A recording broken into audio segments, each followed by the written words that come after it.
Voilà qui nous amène à la santé. Attention, ce que vous allez voir et entendre suscite habituellement le sourire, le scepticisme, voire la condescendance. On les appelle des coupeurs de feu ou des guérisseurs. Ils disent soulager la douleur par de simples gestes irrationnels, sans aucun doute, sauf qu'aujourd'hui, ces techniques font leur entrée à l'hôpital. Enquête Florence Bouqui à Frédéric Faure. Denis Dupont n'est ni médecin ni médium, et pourtant il affirme qu'il a le pouvoir de soulager les brûlures. C'est sa tante qui lui aurait transmis ce don, celui de couper le feu. Il se livre régulièrement à un étrange rituel, des incantations silencieuses, des gestes mystérieux.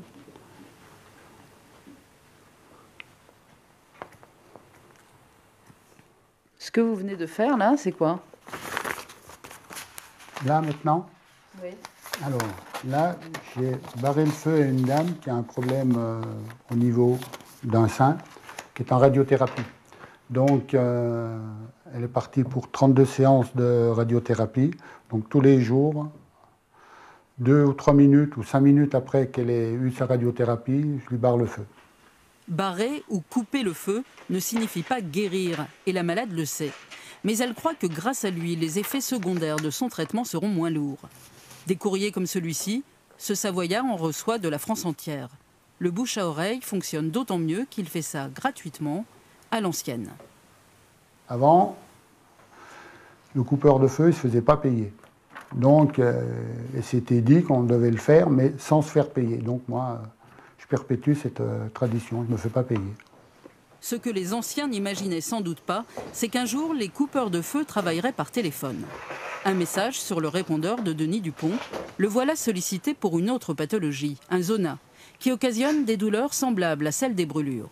Oui, c'est Denis Dupont. Donc j'ai bien eu votre message.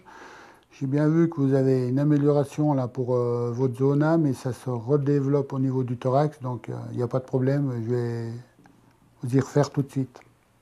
Bonne journée. Au revoir. Vous allez vous occuper de lui tout de suite? Oui. Et à nouveau, l'index du coupeur de feu enchaîne d'étranges mouvements pendant qu'il marmonne une prière. En Haute-Savoie, les coupeurs de feu ont toujours fait partie du paysage. Dans le temps, celui qui avait le don ne révélait son secret que sur son lit de mort. Qui c'est qui était important dans une commune? Il y avait le maire, le curé, l'instituteur et le coupeur de feu. Donc il voulait garder ce pouvoir jusqu'à la fin, au maximum, quoi. Je pense que c'était pour ça, mais moi non. Quand je sens quelqu'un, ça je ne peux pas l'expliquer, mais quelqu'un que je sens bien, puis qui ne se fera pas payer, qui se fera un peu comme je fais moi, comme dans l'ancien temps, eh ben, je lui remets. Cette pratique peut laisser perplexe, et pourtant certains médecins la prennent en considération.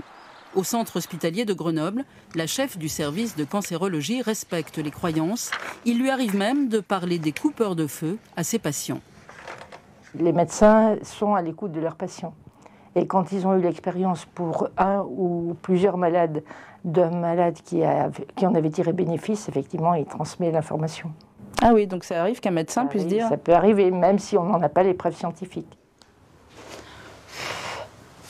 Alors ces prétendus coupeurs de feu ont-ils vraiment un don? Allongée sur la table d'examen, cette femme souffre d'un cancer du sein. Elle vient voir cette coupeuse de feu censée lui éviter les brûlures de la radiothérapie.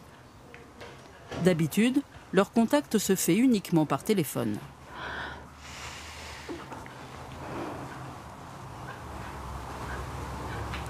Voilà, c'est fait. Merci. Voyez, c'est rapide, hein? Oui. Aussi rapide qu'au téléphone. Hein? Couper le feu par téléphone, c'est quand même très bizarre, non? C'est sûr, c'est sûr. Mais bon, moi, ce que je peux dire, c'est le résultat. Là, le fait est que je ne suis pas brûlée. Je peux supporter mes vêtements, ce qui n'était pas le cas après mon opération où j'ai eu 2 mois où je ne pouvais pas supporter les vêtements. Bonne journée. La coupeuse de feu se fait payer, le tarif est variable, environ 50 € pour un suivi complet. Oh, bonjour les filles.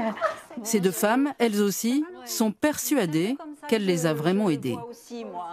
Comme j'aime et à mon rythme. Au début, vous savez, on est un peu réticent, on n'y croit pas trop, mais c'est vrai que quand on est affaibli, le moral à zéro, ma foi, on essaye tout. Et on m'avait tellement dit qu'il fallait le faire et qu'il fallait y croire.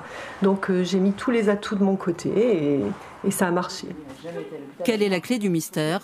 Pour cette psychothérapeute, c'est l'autosuggestion. Étant donné tout ce qu'on sait sur les relations entre l'esprit et le corps, on peut imaginer qu'une patiente soit déjà rassurée à l'idée de parler avec ce coupeur de feu, donc qui est censé l'aider, que ça diminue son niveau d'anxiété et qu'elle mette en route des mécanismes physiologiques qui vont agir à différents niveaux de l'organisme et qui certainement vont entraîner un soulagement peut-être au niveau des effets indésirables de la radiothérapie. En Haute-Savoie, la croyance va parfois encore plus loin. Cette fois, Denis Dupont est appelé par un agriculteur, car il soigne les bêtes aussi bien que les hommes. Cette vache peine à cicatriser, et le coupeur de feu aurait encore un don supplémentaire, celui d'arrêter les hémorragies. On a tiré le veau, et la vache, elle a toute saignée. Presque toute saignée. Et là, on a appelé Denis. Ça y a stoppé net. Mais vous n'appelez pas le vétérinaire dans ce cas? Faire quoi? Il n'y a rien à faire là. Pour arrêter l'hémorragie? Le temps qu'on appelle le véto, 1 heure qu'il arrive, c'est pas la peine. À 57 ans, Denis Dupont prévoit qu'une fois à la retraite, il coupera le feu et le sang à plein temps.